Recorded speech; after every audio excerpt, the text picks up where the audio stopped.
Here on the screen, we can see three actions going on. The first is the girl is playing with her pet. The second, the mother is reading. And the third, children are sailing. Now, what for we dealt with these three sentences? We can look into them in detail. In this sentence, the mother is reading. We can see that the mother is the subject and it's singular.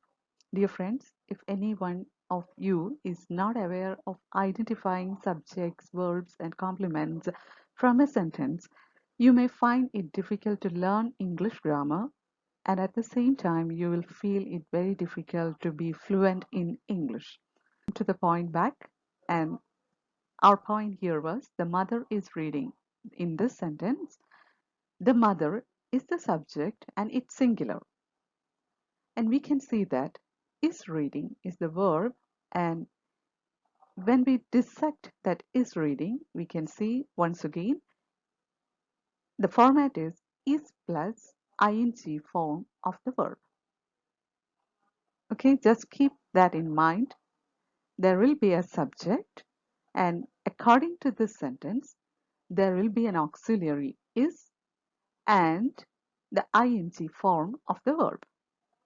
Keep that sentence structure in your mind. Now, when we look into the next sentence, the children are sailing. The subject is the children and it's plural. And when the subject becomes plural, we used are plus ing form of the verb. I hope you understood the difference, or what for we are looking into these sentences. In the first sentence, when the subject was singular, we used is plus ing form of the verb. And in the second sentence, when the subject is plural, we used are plus ing form of the verb. Did you understand both the sentence structure? Okay.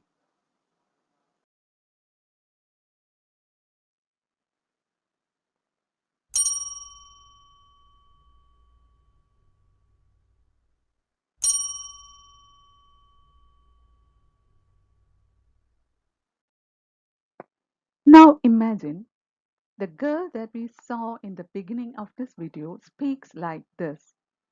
I'm playing with my pet.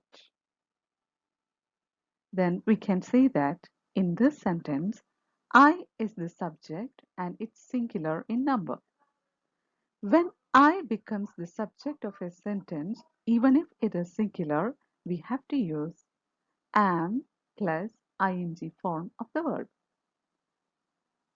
So, what can we learn from dissecting these three sentences?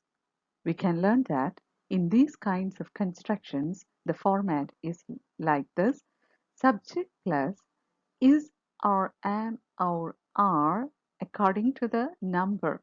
Number means if the subject is singular or plural.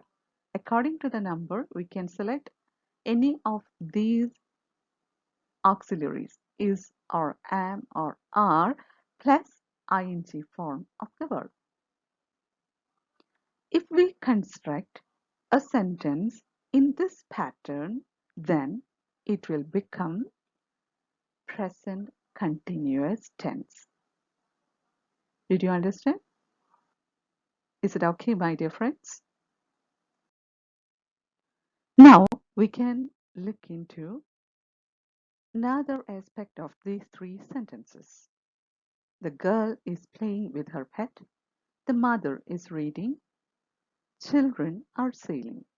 In these three sentences, if we clearly observe the situation that was displayed in the beginning of the video, we'll become sure that these three actions, which are the three actions, is playing, is reading, and are sailing. These three actions are going on at the moment of speaking. Actions happening at the moment of speaking. If it is not clear for you, we can uh, create this same sentence in another word, using another word. Actions happening now. Is it okay? Means these three actions, is playing, is reading, and are sailing. These actions are happening now, at present, at the moment that we speak about these actions.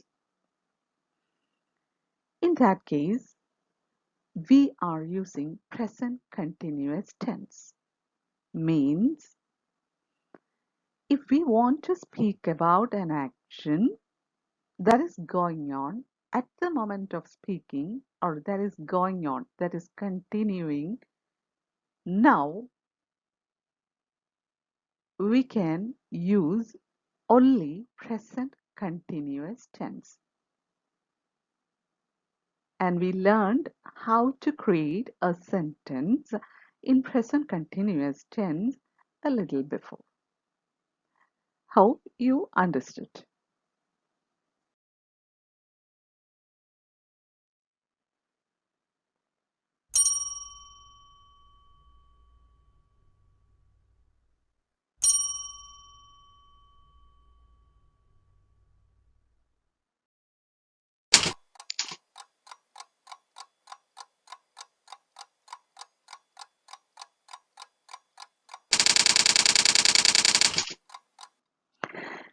See, dear friends, here the man says, I'm stressed out of this hectic schedule. He is stressed because he does not get enough time fully working, every time working, a lot of workload. So he says, I'm stressed out of this hectic schedule.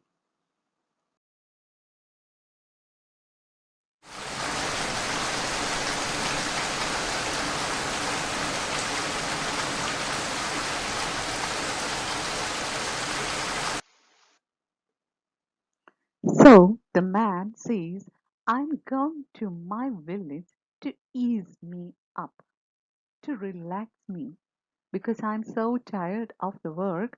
I'm going to my village to ease me up, to make myself comfortable. Now let's consider this sentence, and we can see that I is the subject of the sentence and it is singular in number, and the verb of the sentence is am going, and it's a combination of the auxiliary am plus ing form of the verb. And we have already learned that it's the construction form of present continuous tense. It's the sentence structure of present continuous tense. You might be thinking now, what for we are discussing it again? Come on, dear friends, let us discuss a new aspect of present continuous tense, or a new use of present continuous tense. When we consider this sentence, I'm going to my village to ease me up, we can see that here we refer to an action that's happening in the future, an action that is planned to do in the future. Dear friends, I hope you understood. Earlier, we discussed actions that are happening at the moment of speaking, that are happening now. And here, with the help of same construction, same pattern, we discuss an action that will happen in the future. This particular action that you see on the screen now, I'm going to my village to ease me up, is not happening at the moment of speaking. It's not happening now. It will only happen in the future. So see the difference? between the first section of actions that we discussed and the actions that we discuss now. And for these two things, we used same pattern of the sentence. And that was the pattern or the format of present continuous tense. An action that is planned to do in the future. It can also be discussed in present continuous tense. And what else we need to notice? And that is not part of a schedule or timetable. What does it mean? Means this action is not part of a schedule or timetable. What for we mentioned it here? Do you remember the previous video? Simple present tense, the video in which we dealt with simple present tense? There we discussed that simple present tense can also be used to discuss an action that will happen in the future, but that action will be part of a timetable or a schedule. Here we use present continuous tense also for the same purpose, but this action is something random, means it comes to our mind, or we take the decision, or we make the plan suddenly, abruptly. It does not form part of a timetable or a schedule. It's not a formal type of something, but it comes to our mind randomly, abruptly. That's the difference between present continuous tense and simple present tense in using uh, or in referring to actions that will happen in the future.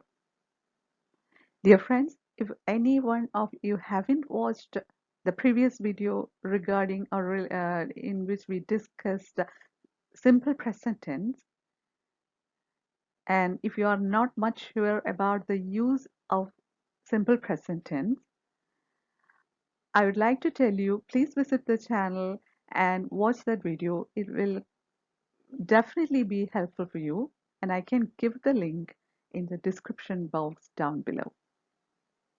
And coming back to our point here, dear friends, I hope you understood what we discussed here. And as I remind you of the thing all the time, please do repeat to watch the video until you become comfortable with the uh, matter that we discuss in every video. Now we have to look into another aspect, that is, ing forms of verbs cannot be used in stative verbs. We know that present continuous tense can be constructed only by using the ing forms along with the base form of the verbs. But certain verbs that are known as stative verbs, they won't permit ing forms to be used along with them. For example, you certainly know that this sentence is incorrect. I'm loving you. For example, if a boy approaches a girl and if he says her that I'm loving you, and if the girl knows English very well, she may vanish to thin air in order to escape from this boy. That much ridiculous is the expression. Instead, we have to use I love you. That's correct. Why this difference? Because love belongs to the category stative verbs and it does not allow ing forms to be used along with it in its direct sense. Stative verbs permit ing forms, but not in their direct sense, but in some other different sense. Dear friends, if you are interested to know about stative verbs, please don't forget to comment below the comment box. Mm, so be careful not to use stative verbs with ing forms, not to use stative verbs in present continuous tense, it will be a mistake. So, dear friends, I think it's enough for the day. And you understood what present continuous tense and its various uses. In that case, if you find the video beneficial, please consider subscribing to the channel and don't forget to give the video a thumbs up, please. Thanks a lot for watching the video. We'll meet soon with another video. Until then, take care. Bye for now.